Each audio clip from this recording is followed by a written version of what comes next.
امام حسن فرماتے ہیں ایک دن ایسا گزرا کہ کھانا نہیں کھایا، تو نبی پاک صلی اللہ تعالیٰ علیہ وسلم کے شہزادے فرماتے ہیں کہ میرے ابا جان مولا کائنات علی المرتضیٰ رضی اللہ تعالیٰ عنہ آپ کچھ راشن لے کے آئے، تو ہم نے سیدہ پاک میری اماں جان نے اس کو چکی چلا کے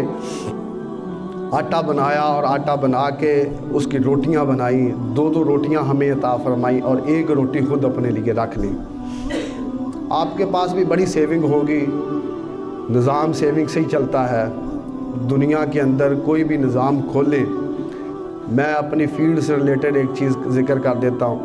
کوئی بھی سافٹ ویئر کھولیں تو وہاں سب سے پہلے سیو کا بٹن آتا ہے، اس سیو کا آپشن آتا ہے، باقی ساری چیزیں بعد کے اندر آتی ہیں۔ سیونگ نظام ہمارے ذہن کے اندر ہے۔ سیدہ امام حسن فرماتے ہیں کہ دو روٹیاں ہم نے کھا لیں، اور سیدہ پاک نے اپنی روٹی جو تھی ایک بچی وہ بچا کے رکھ لی کہ میں تھوڑی دیر کے بعد کھانا کھاؤں گی یا تھوڑی دیر کے بعد روٹی کھاؤں گی۔ اچانک دروازے سے ایک آواز آتی ہے،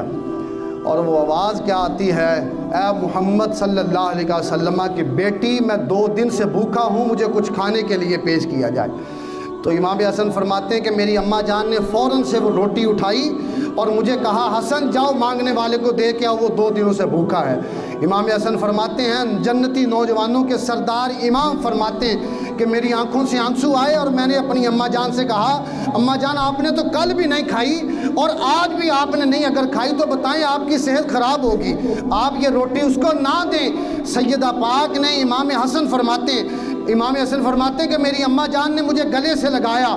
اور میرا ماتھا چوم کے کہا حسن تو نے اس کے الفاظ نہیں سنے، اس نے یہ نہیں کہا علی مجھے کھانے کے لیے روٹی دے دو، اس نے یہ نہیں کہا حسن مجھے کھانے کے لیے روٹی دو، اس نے کہا اے محمد کی بیٹی اب بات میرے باپ پر بھی ہے اور میرے اوپر بھی ہے۔ سیدہ پاک نے فرمایا اے میرے بیٹے یہ روٹی لے کے جا، فاطمہ 1 دن کی بھوکی ہے، اس نے تو 2 دنوں سے کھانا نہیں کھایا، اگر وہ کھانا کھائے گا تو میرا رب کتنا مجھ پہ راضی ہو جائے گا۔